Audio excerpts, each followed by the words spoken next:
Good morning. Padmini Deepak ಲಾಕ್ಸ್ಗೆ ಸ್ವಾಗತ. ಕಾಶಿ ವಿಶ್ವನಾಥ ಎಲ್ಲರಿಗೂ ಒಳ್ಳೇದು ಮಾಡಲಿ ಅಂತ ಹೇಳ್ತಾ ನನ್ನ ಈ ಲಾಗ್ನ ಸ್ಟಾರ್ಟ್ ಮಾಡ್ತಾ ಇದ್ದೀನಿ. ಸೊ ಇವತ್ತು ಟ್ರಿಪ್ನ 3ನೇ ದಿನ ಕಾಶಿ ವಿಶ್ವನಾಥನ ಸ್ಪರ್ಶ ದರ್ಶನಕ್ಕೆ ಹೋಗ್ತಾ ಇದ್ದೀವಿ. ಅಲ್ಲಿ ಮೊಬೈಲ್ ಅಲೋ ಇಲ್ಲದೇ ಇರೋದ್ರಿಂದ ಮೊಬೈಲ್ನ ತಗೋಗೋಕ್ಕಾಗಲ್ಲ. ದೇವಸ್ಥಾನದಲ್ಲಿ ಅಲೋ ಇಲ್ಲ, ಲಾಕರ್ ಕೂಡ ಇರಲ್ಲ ಈಗ ಮೊಬೈಲ್ನ ಇರಿಸೋದಕ್ಕೆ. ಅದಕ್ಕೆ ಆಶ್ರಮದಲ್ಲೇ ಬಿಟ್ಟು ಹೋಗ್ತಾ ಇದ್ದೀವಿ. ನನ್ನ ಲಾಗ್ನ ಸ್ಟಾರ್ಟ್ ಮಾಡೋಣ ಅಂತ ನಾನೀಗ ಸ್ಟಾರ್ಟ್ ಮಾಡಿದ್ದೀನಿ. ಅಲ್ಲೇ ಕಾಶಿ ವಿಶ್ವನಾಥ ದರ್ಶನ ಮಾಡಿ, ಅನ್ನಪೂರ್ಣೇಶ್ವರಿ ವಿಶಾಲಾಕ್ಷಿ ದರ್ಶನ ಮಾಡಿ ಟಿಫನ್ ಮಾಡಿಕೊಂಡು ಬರ್ತೀವಿ. ಅಲ್ಲಿ ತನಕ ವೆಯ್ಟ್ ಮಾಡಿ.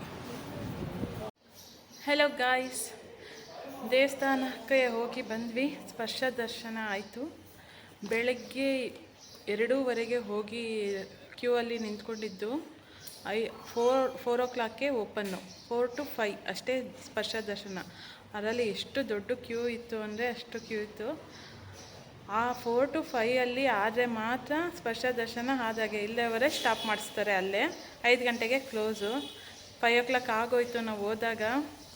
ಇನ್ನು 1/4 ಗಂಟೆ ಇತ್ತು ದೇವ್ರಿಗೂ ನಮಗೂ ಕ್ಯೂ. ಇನ್ನು 1/4 ಗಂಟೆ ಇತ್ತು, 15 ನಿಮಿಷ.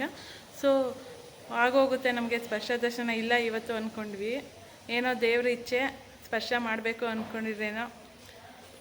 ನಾವು ತುಂಬ ಕೇಳ್ಕೊತಿದ್ವಿ. 1/4 ಗಂಟೆ ಎಕ್ಸ್ಟ್ರಾ ಕೊಟ್ಬಿಟ್ರು. ಸ್ಪರ್ಶ ದರ್ಶನ ಆಗಿ ನಾವು ಈಚೆ ಬಂದ್ವಿ. ಇನ್ನೊಂದು ನಮ್ಮ ಹಿಂದೆ ಒಂದು 5 to 10 ಮೆಂಬರ್ಸ್ ಬಂದರು. ಅಷ್ಟರೊಳಗೆ ಕ್ಲೋಸ್ ಮಾಡಿದ್ರು ಸ್ಪರ್ಶ ದರ್ಶನ. ಇಲ್ಲ ಹೋಗಿರೋ ಇವತ್ತಂತೂ ಸಖತ್ ಬೇಜಾರಾಗೋಗೋದು. ಮೊಬೈಲೆಲ್ಲೂ ಹೋಗೋವಾಗಿಲ್ಲ ದೇವಸ್ಥಾನದಲ್ಲಿ. ಅಲ್ಲಿಗೆ ಲಾಕರ್ಸ್ ಇರುತ್ತೆ. 2:30ಗೆ ಲಾಕರ್ಸ್ ಓಪನ್ ಇರಲ್ಲ. ಇಡೋಕ್ಕೆ ಬ್ಯಾಗ್ನೆಲ್ಲ ಮೊಬೈಲ್ಸ್ನೆಲ್ಲ ಬೇಡ ಅಂದಿರು ಮೇಡಮು. ಆದರೆ ಕೆಲವೊಂದು ಓಪನ್ ಇತ್ತು. ನಾವು ಹೋಗಿ ಇಟ್ಟಿದ್ರು ಎಲ್ಲೋ ಒಂದು ಕಡೆ ಕ್ಯೂ ಹೋಗೋದು, ಇನ್ನೊಂದು ಕಡೆ ಎಕ್ಸಿಟು. ಸೊ ಅದನ್ನೆಲ್ಲ ಕಲೆಕ್ಟ್ ಮಾಡ್ಕೊಬರೋಷ್ಟರೊಳಗೆ ತೊಂದರೆ ಆಗೋದು. ಮತ್ತು ದೇವಸ್ಥಾನದೊಳಗಡೆನೂ ಕೂಡ ಮೊಬೈಲ್ಸು ಎಂಟರ್ ಇರಲ್ವಲ್ಲ, ಅದಕ್ಕೋಸ್ಕರ ತೊಗೊಂಡು ಹೋಗಿರಲಿಲ್ಲ. ಅಷ್ಟೊತ್ತಿಗೆ ಹೋಗಬೇಕಾಗಿತ್ತು.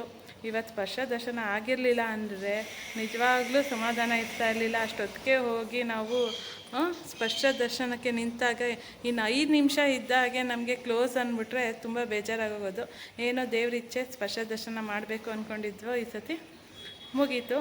ಸಂಜೆ ಈವ್ನಿಂಗು ಕೂಡ ಸ್ಟ್ರೀಟ್ ಶಾಪಿಂಗು ಮತ್ತು ಪುನಃ ಕಾಶಿ ವಿಶ್ವನಾಥ ದೇವಸ್ಥಾನಕ್ಕೆ ಹೋಗಬೇಕು.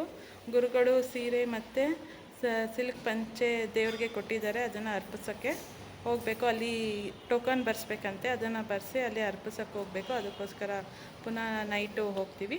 ಆಗ ನೋಡ್ತೀನಿ ಸ್ಟ್ರೀಟ್ ಶಾಪಿಂಗ್ದು ಏನಾರ ವೀಡಿಯೋ ಮಾಡ್ಬೋದು ಅಂತ ಹಾಗೆ ಮಾಡ್ತೀನಿ. ಈಗ ಬಂದ್ವಿ. 7:30ಗೆ ಅಲ್ಲೇ ಅನ್ನಪೂರ್ಣ ಮಂದಿರದಲ್ಲಿ ಟಿಫನ್ ಇತ್ತು. ಇಡ್ಲಿ, ವಡೆ, ಸಾಂಬಾರು, ಚಟ್ನಿ. ಅಲ್ಲೇ ತಿಂದ್ಕೊಂಡು ಜಸ್ಟ್ ಈಗ ಬಂದ್ವಿ. ಈಗ ನೈಟು 10:30ಗೆ ಮಲಗಿದ್ದು, 12:30ಗೆ ಎದ್ದಿರೋದು. ಸೊ ಅದಕ್ಕೋಸ್ಕರ ನಾವು ಇವಾಗ ಸ್ವಲ್ಪ ಹೊತ್ತು ಮಲ್ಕೊಬಿಡ್ತೀವಿ. ಮಲ್ಕೊಂಡು ಎದ್ದ ಮೇಲೆ ಎಲ್ಲಿಗೆ ಹೋಗೋದು ಅಂತ ಡಿಸೈಡ್ ಮಾಡ್ತೀವಿ. ಅಲ್ಲಿ ತನಕ ಬಾಯ್. ಚಿಲಾಮಣಿ ಗಣಪತಿ ಇದು.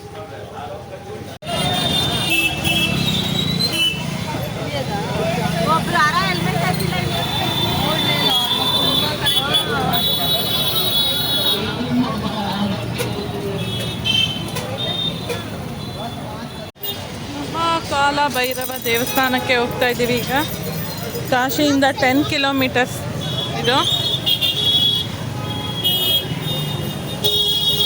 ಅಪ್ಪ ಸಿಟಿ ತುಂಬ ಟ್ರಾಫಿಕ್ ಇದು. ವಾರಣಾಸಿ ದೊಡ್ಡ ಸಿಟಿ. ಹಾಗೇನೆ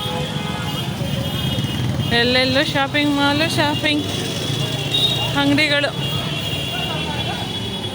ಬನಾರಸ್ ಸ್ಯಾರಿಗಳು. ಮೇಡಮ್, ಒಂದು ಸ್ಯಾರಿನೂ ತಗೊಳ್ಳಿಲ್ವಲ್ಲ ನಾವು?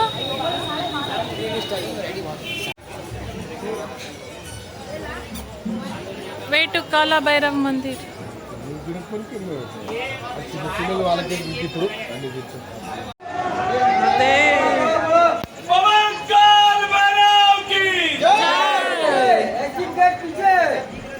ಕಾಲಭೈರವನ ದರ್ಶನಕ್ಕೆ ಹೋದ್ವಿ.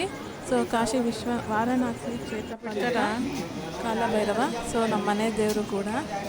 ಕಾಲಭೈರವ ದರ್ಶನ ತುಂಬ ಚೆನ್ನಾಗಿತ್ತು. ಮತ್ತು ಬರೋಂಗಿತ್ತು ದೇವರು. ದರ್ಶನ ಮುಗಿಸಿ ನಾವು ರಿಟರ್ನು. ಇದು ಸಿಟಿ ಒಳಗಡೆಯಿಂದ ಬರೋದು. ವಾರಣಾಸಿ ಸಿಟಿ ಒಳಗಡೆಯಿಂದ ಕಾಶಿಗೆ ಹೊರಡೋದು. ಸೊ ಸಿಟಿ ಎಲ್ಲ ಒಳಗಡೆ ತುಂಬ ಚೆನ್ನಾಗಿತ್ತು. ನಾವು ಕಾಶಿ ಹತ್ರ ಸರೌಂಡಿಂಗ್ ನೋಡಿ ಇಲ್ಲಿ ನೋಡೇ ಇರಲಿಲ್ಲ. ತುಂಬ ಚೆನ್ನಾಗಿದೆ ಒಳಗಡೆ ಸಿಟಿ ಕೂಡ. ಸೊ ಅಲ್ಲಿ ಮುಗಿಸ್ಕೊಂಡು ನಾವು ಒಂದು ಹೋಟೆಲಲ್ಲಿ ಊಟ ಆರ್ಡ್ರ್ ಮಾಡ್ಕೊಂಡು ಊಟ ಮಾಡಿದ್ವಿ. ನೋಡಿದ್ರೆ ಇದು 100 ರುಪೀಸು ಒಂದು ನೋಡ್ಬಿಟ್ಟಿದ್ರೆ ಬೈಯೋರು. ಅನ್ನ ಸ್ವಲ್ಪ ಕೈ ಒಂದು ನೀವು ಹಿಡಿಯಷ್ಟು ಇಟ್ಕೋತಿರಲ್ಲ ಅಷ್ಟೇ ಅನ್ನನ ಸ್ಪ್ರೆಡ್.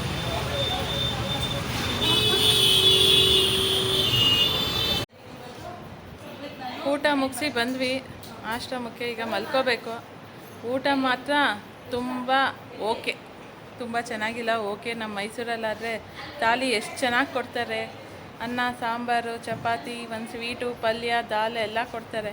ಆದರೆ ಇಲ್ಲಿ ಒಂದು ದಾಲು, ಒಂದು ಪಲ್ಯ, ಸ್ವೀಟು ಇಲ್ಲ, ಏನೂ ಇಲ್ಲ. ಇಷ್ಟಿಷ್ಟು ರೈಸ್ ಕೊಟ್ಟಿದ್ರು. ಊಟ ಓಕೆ, ತುಂಬಾ ಚೆನ್ನಾಗಿಲ್ಲ, ತುಂಬಾ ಕೆಟ್ಟದಾಗಿಲ್ಲ. ಈ ಥರ ಮೀಡಿಯಮ್ ಲೆವೆಲಲ್ಲಿತ್ತು. ಹೆಂಗೋ ಹೊಟ್ಟೆ ತುಂಬಬೇಕಾಗಿತ್ತು, ತುಂಬಿಸ್ಕೊಂಡು ಬಂದ್ವಿ. ಈಗ ಮಲ್ಕೋಬೇಕು. ನಾಳೆ ಪುನಃ ಬೆಳಗ್ಗೆ ಬೇಗ ಎದ್ದೇಳಬೇಕು. ನಮ್ಮ ಟೆಂಪಲ್ ರನ್ ಇನ್ನೂ ಇದೆ. ಇನ್ನೂ ಲಾಗ್ ಕಂಟಿನ್ಯೂ ಮಾಡ್ಕೊಂಡು ಹೋಗಬೇಕು. ನಮ್ಮ ಟೆಂಪಲ್ ರನ್ ಇನ್ನೂ ಇದೆ. ಹೋಗ್ತಾ ಇರ್ತೀವಿ ಟೆಂಪಲ್ಸ್ಗೆ. ನಮ್ಮ ಜೊತೆ ನೀವು ವೀಕ್ಷಣೆ ಮಾಡ್ತಾಯಿರಿ. ಸೊ ನಾನು ಲಾಗ್ನ ಇಲ್ಲಿಗೆ ಎಂಡ್ ಮಾಡ್ತಾಯಿದ್ದೀನಿ. ಎಲ್ಲರಿಗೂ good night, sweet dreams, take care.